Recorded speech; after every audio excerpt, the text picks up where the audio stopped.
میں آج کے جو ہمارے معزز مہمان ہیں فضیلت الشیخ قاری نعمان مختار لکھوی صاحب حافظہ اللہ تعالی، جو کہ لکھوی خاندان سے تعلق رکھتے ہیں اور الفیصل اسلامک سینٹر لاہور کے سربراہ ہیں، اس کے مدیر ہیں۔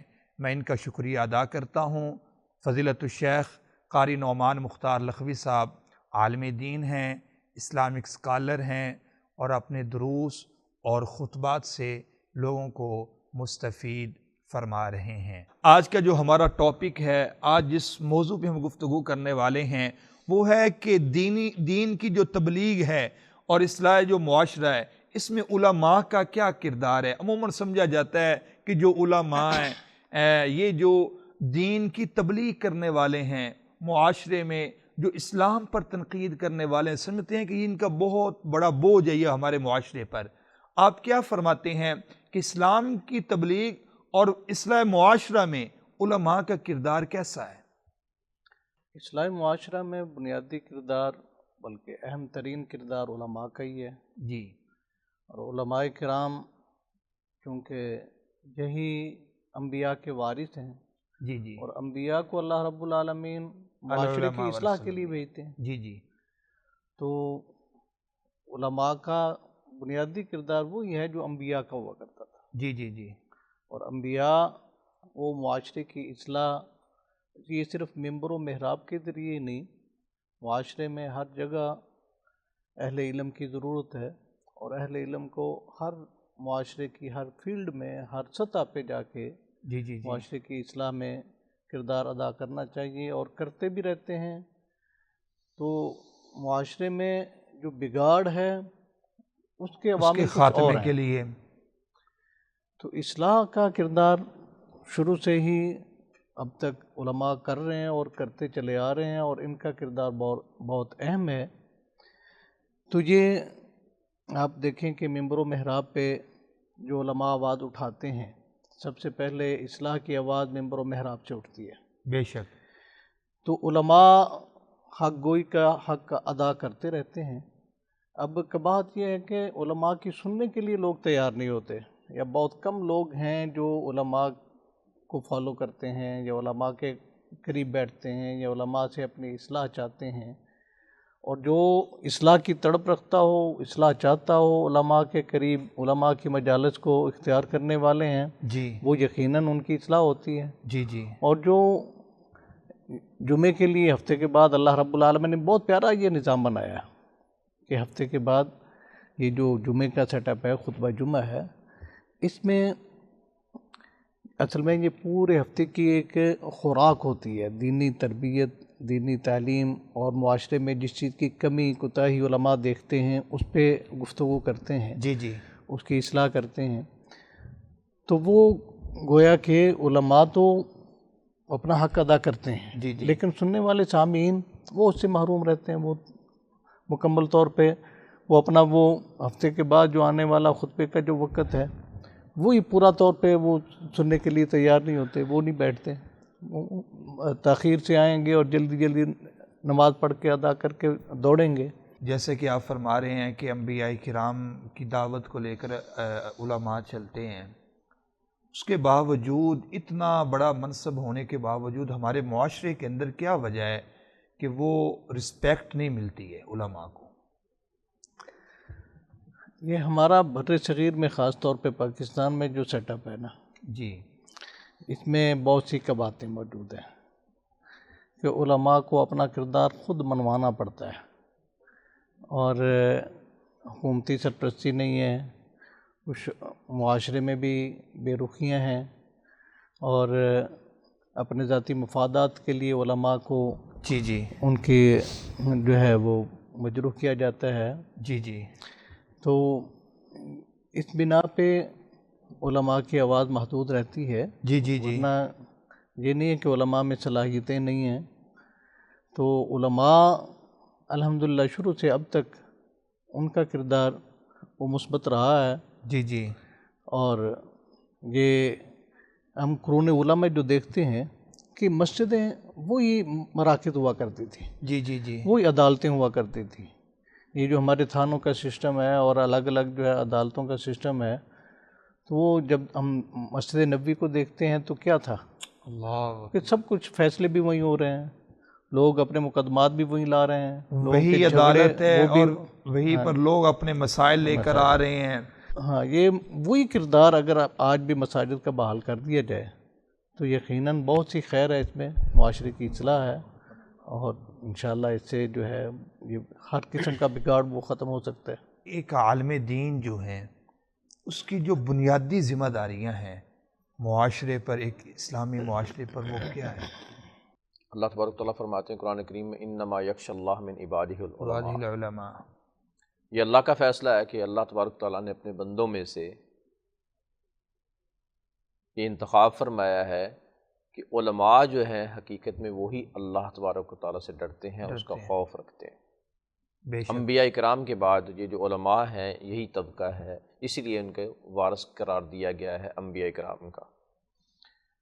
اب حالات جس طرح کے بھی ہوں، کٹھن ہوں، خوشحال ہوں، ہر حالت میں ان کی ذمہ داری یہ ہے کہ وہ جو شمع ان کے پاس ہے اس کو جلائے رکھنے اور اس کی روشنی جو ہے وہ بکھیرتے رہیں۔ جی جی جی، میں یہ کہا کرتا ہوں اکثر مثالیں بھی ٹیچرز کو ٹریننگ دیتے ہوئے بھی کہ دیکھیں عالم جو ہوتا ہے نا، اس کی ایک مثال سمجھ لیں، رات کے اندھیرے ہوں اور سمندر میں چلنے والے جہاز، یہ زمانہ قدیم کی بات کر رہا ہوں، اسی طرح صحرا میں سڑکیں نہیں ہوتی، نہ ہی سمندر میں ہوتی ہیں، سمندر میں بھی سڑکیں نہیں ہوتی، صحرا میں بھی نہیں ہوتی ہیں۔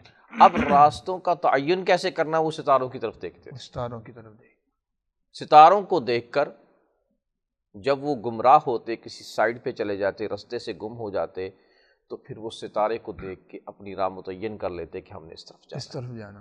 تو ایک عالم کا کردار بھی اسی طرح ہوتا ہے کہ اسے دیکھ کے لوگ اپنی اصلاح کر لیں اور سیدھے راستے پہ چل پڑیں۔ اللہ، اور دیکھیں اب اگر میں عالم دین ہوں، دوسرے کو عالم دین ہے، میں اپنی مثال لے لیتا ہوں، اگر میں وہ بات بتاتا ہی نہیں ہوں کسی کو، ویسے تو کتمان علم جو ہوتا ہے چھپانا، وہ تو ویسے ہی بڑا گناہ ہے، علم چھپانا، اس کی مثال میں بھی آپ کو دیتا ہوں کہ علم چھپانے کا نقصان کیا ہوتا ہے اور پھیلانے کا فائدہ کیا ہوتا ہے۔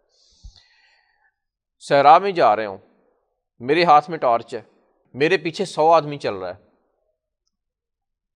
اور ٹارچ لے کے میں چل رہا ہوں، اس روشنی کو دیکھتے ہوئے وہ پیچھے 100 آدمی چل رہا ہے، 100 آدمی آ رہا، اب میں درمیان میں جا کے ٹارچ بند کر دیتا ہوں، میرے اس ٹارچ بند کرنے کے نتیجے میں لوگوں کو رستہ نظر نہیں آ رہا، کوئی کدھر بکھر گیا، کوئی ادھر بکھر گیا، کوئی ادھر بکھر گیا، سارے اپنے رستے سے بھٹک گئے، اور صحرا کے اندر جب کوئی بھٹک جاتا ہے تو پھر موت یقینی ہے۔ اگر وہ سارے رستے سے بکھر گئے اور کہیں پیاسے اور بھوکے مر گئے تو ذمہ داری کس کی ہے؟ جس کے ہاتھ میں ٹارچ تھی، نے ٹارچ بند کی۔ تو علم جو ہے جس نے پھیلانا بند کر دیا، قوم کو رہنمائی دینی بند کر دی، وہ شمع نہیں جلائی، تو وہ اس کا ذمہ دار ہے۔ اب ہم تاریخ میں دیکھتے ہیں کہ حالات تنگ آئے، حکومتوں کے ساتھ بھی ہوا معاملہ، ویسے بھی معاملات جس طرح کے بھی ہوتے ہیں۔ اب تنگی حالات میں بھی ہمارے سامنے امام مالک رحمۃ اللہ علیہ کی مثال ہے رحمہ اللہ، کہ پھر بھی حق کا ساتھ نہیں چھوڑا۔ اسی طرح امام شافعی کے بھی کچھ واقعات ہیں، امام احمد بن حنبل کے جو واقعات ہیں وہ تو ہے 3 بادشاہوں کی مار کھانے کے باوجود بھی وہ جو کلمہ حق تھا اس سے پیچھے نہیں ہٹے۔ بالکل، اور اسی طرح دیگر لوگ بھی تھے، انہوں نے کوئی تحریک نہیں اٹھائی، کوئی حکومتوں کے تختے نہیں الٹے، حکومتوں کے خلاف کوئی بغاوت کا ساتھ نہیں دیا، لیکن صرف اتنا کیا ہے کہ جس بات پہ وہ قائم تھے اس کو نہیں چھوڑا کہ یہ کلمہ حق ہے اور یہ اسی طرح ہے، جان جاتی ہے تو چلی جائے۔ اب بگاڑ کیسے پیدا ہوتا ہے؟ بگاڑ اس لیے پیدا ہو جاتا ہے کہ جو علماء سوء ہیں وہ کیا کرتے ہیں؟ خاموشی اختیار، امر بالمعروف و نہی عن المنکر، جو ایک صحرا ہے، ایک تاج ہے عالم دین کا جو اس کے سر کے اوپر رکھا گیا۔ ویسے تو امت کے سر پر، امت میں سے بہترین لوگ عالم دین ہے، اور عالم دین کے سر پہ رکھا ہوا کہ یہ امر بالمعروف و نہی عن المنکر کا کام کرے گا۔ جب وہ کرتا رہتا ہے معاشرے کے اندر اصلاح رہتی ہے، لیکن جب وہ چھوڑ دیتا ہے اس کے نتیجے میں پھر بگاڑ پیدا ہو جاتا ہے۔ تو بعض دفعہ بگاڑ ہوتا ہے کہ علماء کا یہ معاملہ ہوتا ہے کہ وہ اپنی کسی مجبوری کو سمجھتے ہوئے یا اپنے کچھ چند روپیوں کی خاطر، پیٹ کی خاطر وہ کتمان حق کرتے چھپا دیتے ہیں، بات کو بتاتے نہیں لوگوں کو. اور جتنی بھی آپ دیکھیں یہ رسومات ہیں، بدعات ہیں، خرافات ہیں، اس کے پیچھے یہی وجہ ہے، ان کے اپنے ذاتی مفادات ہوں گے، اس وجہ سے وہ معاشرے میں بگاڑ پیدا ہوتا ہے. میں ایک مثال دیتا ہوں کہ میرے ایک عزیز تھے، دنیا سے رخصت ہو گئے. وہ ایک چودھری صاحب نے ان سے کہا کہ جی میں جا رہا ہوں تاریخ پہ، جی تو آپ نہ یہ کیجئے گا کہ دعا کریں جی یہ آج تاریخ میں میرے حق میں فیصلہ ہو جائے، عدالت میں تاریخ ہے. تو انہوں نے کہا میں تو بالکل دعا نہیں کروں گا. جی سارے گاؤں کو پتہ ہے، مجھے بھی پتہ ہے کہ یہ جس زمین پہ آپ نے قبضہ کیا ہوا ہے، جس زمین پہ آپ نے قبضہ کیا یہ ناحق ہے، لہٰذا میں کبھی دعا نہیں کروں گا اور دعا کر کے آپ کا حصے دار نہیں بننا چاہتا. جی جی. شام کو یہ فیصلہ ہوا، مولوی صاحب نے کہا مولوی صاحب اگر میرے حق میں فیصلہ ہو گیا پھر تو ٹھیک ہے، اگر میرے خلاف ہوا نا تو اپنا بستر بوریا سمیٹ لیجیے گا. اللہ کا کرنا ایسا ہوا کہ وہ جو فیصلہ تھا وہ چودھری صاحب کے خلاف ہو گیا. انہوں نے آتے ہی کہا کہ جی جناب جی بستر اٹھائیں اور چلے جائیں یہاں سے. اب انہوں نے بستر اٹھایا. جب یہ ذہن میں عالم دین کے ہے کہ اللہ تبارک و تعالیٰ ہی رزاق ہے، وہی ہے قوت والا ہے، تو اسی کے اختیار میں سارا کچھ ہے، واللہ خیر الرازقین ورزقہ من حیث لا یحتسب، تو ساری باتیں اس کو پتہ ہے تو پھر اس پہ وہ عمل کرتا ہے. تو میرا نہیں خیال کہ اسے کلمہ حق کہنے سے کوئی چیز رکاوٹ بنتی ہو، بس وہ اس کے اوپر استقامت اختیار کریں. یہ دین سے دوری، کیا ہم یہ نہیں سمجھتے کہ اللہ تعالیٰ نے جو دین کی اہمیت اور جو فضیلت اللہ تعالیٰ نے دین کے علم کو دی ہے، شاید اس کے بارے میں آپ کیا فرمائیں گے؟ بسم اللہ الرحمن الرحیم، الحمدللہ رب العالمین والصلاة والسلام علی سید الانبیاء والمرسلین. آپ نے جو پہلے بات ارشاد فرمائی کہ تقریباً ہر شخص چاہتا ہے کہ میں اپنے بچے کو یا اپنی اولاد کو جی جی دنیا میں کسی نہ کسی فیلڈ کے اندر اس کا ماہر بناؤں. وہ کوئی بھی فیلڈ ہے، وہ انجینئر ہے، ڈاکٹر ہے، وکیل ہے، کوئی بھی فیلڈ ہے. جی جی. تو میں یہاں پر ایک بات اس کی وضاحت کرنا چاہتا ہوں کہ اللہ تعالیٰ نے اس دنیا کو بنانے والا کون ہے؟ جی جی اللہ تعالیٰ کی ذات ہے. اللہ تعالیٰ کی ذات ہے. اور یہ جو دین ہے جس پر میں اور آپ چلنے والے ہیں، یا یہ جو علم ہے جو ہمیں دین کے ذریعے ہمیں ملا ہے، اس دین کا مالک اور خالق کون ہے؟ جی جی وہ بھی اللہ تعالیٰ ہے. تو دین کا بھی وہ بھی اللہ تعالیٰ کا ہے اور دنیا بھی اللہ تعالیٰ کی ہے. تو جب ہم یہ فرق کر دیتے ہیں کہ دنیا والے الگ ہیں اور دین والے الگ ہیں، تو میں سمجھتا ہوں یہ بہت ہی کم ظرفی اور کم عقلی کی بات ہے کہ اگر انسان کوئی کہتا ہے کہ دین الگ ہے اور دنیا الگ ہے. جس مالک اور خالق کا دین ہے اسی کی دنیا ہے. جس نے انجینئر بننا ہے، ڈاکٹر بننا ہے، اس نے دنیا کے لیے بننا ہے. تو وہ دنیا کس کی ہے؟ اللہ تعالیٰ کی. جس نے علم سیکھنا ہے، کتاب و سنت کو سیکھنا ہے، وہ دین کس کا ہے؟ اللہ تعالیٰ کا. تو جب ان دونوں چیزوں کا مالک ایک ہے تو پھر آپ اس کے سیکھنے والوں کی الگ الگ کیٹیگریز کیوں بناتے ہیں؟ تو اس لیے سب سے پہلی بات جو عموماً معاشرے میں ہوتی ہے کہ یہ دنیا دار ہیں اور یہ دین دار ہیں، یہ تقسیم ہی کم عقلی کی بنیاد پر ہے. تو دین بھی اور دنیا بھی اکٹھی ہیں، ایک ہیں. اور اللہ تعالیٰ نے جو انبیاء کرام علیہم السلام کو بھیجا ہے وہ دین کی رہنمائی بھی کرتے تھے اور دنیا کی رہنمائی بھی کرتے تھے. اچھا، دین کی رہنمائی کس کے لیے کرتے ہیں؟ دین کی رہنمائی اس لیے ہوتی ہے کہ ہم اپنی دنیا کی زندگی کو بہتر گزار سکیں. دین کی رہنمائی کیا ہے؟ آپ نے سونا کیسے ہے، آپ نے اپنے معاشرے میں کیسے رہنا ہے. نبی صلی اللہ علیہ وسلم کی آپ تعلیمات کو دیکھیں، راستے کے آداب ہیں. نبی صلی اللہ علیہ وسلم کی تعلیمات کو دیکھیں. اپنے ہمسائے کے جو ہیں وہ حقوق ہیں، اپنے ہمسائے کے بارے میں تعلیمات دی ہیں، اپنے والدین کے بارے میں دی. تو کیا وہ دنیا میں نہیں ہے؟ دنیا میں ہے. تو وہ دنیا کو بہتر بنانے کے لیے ہیں. تو اگر کوئی انسان اس دنیا کو بہتر بناتا ہے تو وہ اپنی آخرت کو بہتر بنا رہا ہے. تو دین اور دنیا اکٹھے ہیں. پہلی بات یہ ہے. جی. دوسری بات جو آپ نے فرمائی کہ اس کی اہمیت کیا ہے، دیکھیں میں سب سے پہلے میری ایک گزارش ہے، میں یہ کرنا چاہتا ہوں اپنے علماء کرام سے. ہمیں سب سے پہلے، جیسا کہ شیخ محترم نے بھی پہلے وضاحت کی، کہ ہمیں علماء کو اپنا کردار معاشرے میں منوانا چاہیے.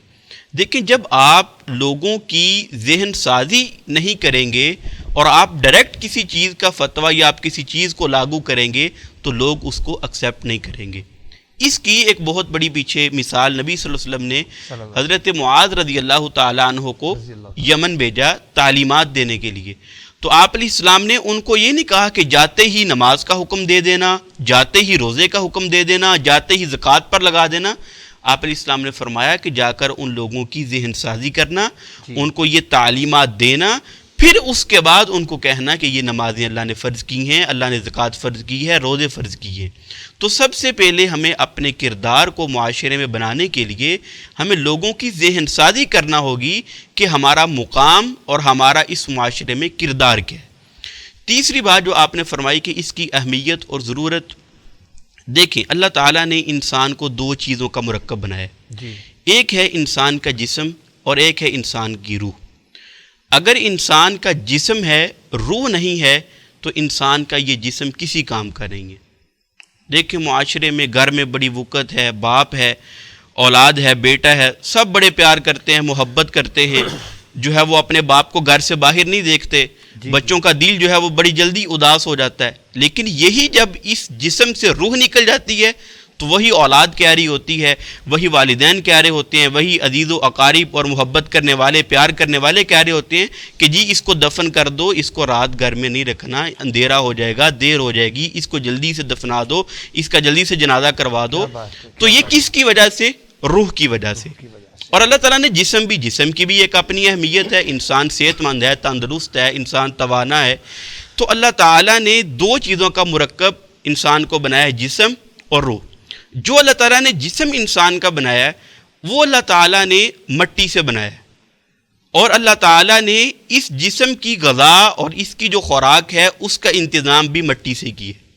زمین سے اگتی ہے نا, ہم جو کھانا کھاتے ہیں, غذا کھاتے ہیں, زمین کی پیداوار ہے, زمین کی پروڈکٹس ہیں, گندم ہے, ویٹ ہے, رائس ہے, کوئی بھی چیز ہے تو وہ زمین کی پیداوار ہے. اور روح جو ہے وہ اللہ تعالیٰ نے اپنی طرف سے انسان کے جسم میں پھونکی ہے. تو اس روح کی غذا کا بھی انتظام اللہ تعالیٰ نے اپنی طرف سے کیا ہے, انبیاء کو بھیج کے, ان پر کتابیں نازل کر کے, مختلف جو ہے وہ صورتوں میں. تو انسان اپنی جسم کا تو خیال کرے لیکن روح کی غذا کا خیال نہ کرے تو ہم اس کو عقل مند تصور نہیں کریں گے. اب انسان جو ایک معلومات لیتا ہے, انسان ایک اپنے آپ کو مثالی انسان بناتا ہے, تو وہ معلومات لینے کے اللہ تعالیٰ نے انسان کے اندر بھی کچھ ایسی مطلب کہ چیزیں رکھی ہیں. مثلا انسان ہاتھ ہے, کسی کو چھو کر, کسی چیز کو ٹچ کر کے معلومات لے سکتا ہے, آنکھ سے دیکھ کر لے سکتا ہے, کانوں سے سن کر لے سکتا ہے. اللہ تعالیٰ نے دل اور دماغ دیا ہے. اب لوگ کہتے ہیں کہ جی ہم کسی چیز کا فیصلہ اپنے دماغ سے کر لیں گے, ہم کسی چیز کا فیصلہ اپنی ذہانت اور فطانت کے ساتھ کر لیں گے, اس دین کی ضرورت نہیں ہے, قرآن و حدیث کے دستور کی ضرورت نہیں ہے. شیخ محترم بتائیے گا کہ اسلام جو علماء ہیں وہ نوجوانوں کو کس طرح ان کی تربیت کر سکتے ہیں؟ میں وہ حدیث سے مبارکہ آپ کے سامنے رکھنا چاہوں گا. جی. ایک دن حضرت ابو ہریرہ رضی اللہ تعالیٰ عنہ وہ بازار نکلے. جی. اور بازار والوں سے بلند آواز سے مخاطب ہو کے کہا کہ وہ کیا تمہیں کہاں غفلت میں پڑے ہوئے ہو؟ جی. ادھر دیکھتے نہیں کہ ادھر وہ راستے نبوی تقسیم ہو رہی ہے اور تم ادھر اپنے کام کاج میں مشغول ہو. تو لوگ ان کی طرف متوجہ ہوئے کہ کہاں کیا چیز تقسیم ہو رہی ہے. انہوں نے کہا راستے نبوی تقسیم ہو رہی ہے. اور کہاں ہو رہی ہے؟ جی مسجد میں ہو رہی ہے. جی. تو لوگ اپنے کاروبار چھوڑ کے, سب کچھ چھوڑ کے وہاں مسجد میں دوڑے ہوئے پہنچتے ہیں. تو وہاں جاتے ہیں, دیکھتے ہیں تو کوئی چیز ایسی نہیں ہے جو تقسیم ہو رہی ہو, تو مایوس ہو کے واپس پلٹتے ہیں. ابو ہریرہ رضی اللہ تعالیٰ عنہ وہی موجود رضی اللہ تعالیٰ عنہ. تو جب لوگوں کو واپس آتے دیکھا تو لوگ آ کے پوچھتے ہیں کہ ابو ہریرہ ہمیں تو کچھ نہیں ملا, ہم نے تو کسی کو نہیں دیکھا کچھ تقسیم کر رہا ہو. تو وہ پوچھتے ہیں کہ تم نے کیا دیکھا؟ مسجد میں گئے تھے, مسجد نبوی میں, تو کیا دیکھا وہاں؟ تو کہتے کچھ لوگوں کو دیکھا وہ یتلون کتاب اللہ, اللہ کے قرآن کی تلاوت کر رہے تھے. یتدارسونہ بینہم, آپس میں ایک دوسرے میں وہ سکھا رہے تھے, مذاکرہ کر رہے تھے, مسائل کا آپس میں ایک دوسرے کے ساتھ مذاکرہ کر رہے تھے. ہاں کچھ قیام کر رہے تھے، ماشاءاللہ ماشاءاللہ. تو انہوں نے کہا کہ فضا کا میراث رسول اللہ صلی اللہ علیہ وسلم، یہی تو وراثت نبی ہے، اللہ اکبر. قرآن سیکھنا سکھانا.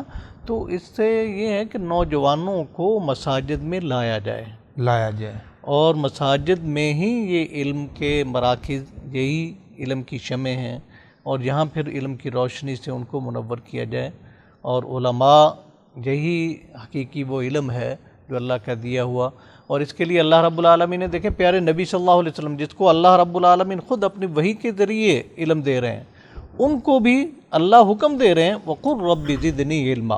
اے پیغمبر علیہ السلام آپ کثرت سے یہ دعا کریں، رب زدنی علما، اے اللہ میرے علم میں اضافہ فرما. تو نوجوانوں کو یہ تڑپ بھی اپنے اندر پیدا کرنی چاہیے اور علماء کے قریب ہو کے علماء سے سیکھنا چاہیے. میں اپنے معزز مہمانوں کا شکریہ ادا کرتا ہوں، اور اسی کے ساتھ کل تک کے لیے میں اجازت چاہوں گا. کل انشاءاللہ دوبارہ آپ سے ملاقات ہوگی. السلام علیکم ورحمۃ اللہ وبرکاتہ.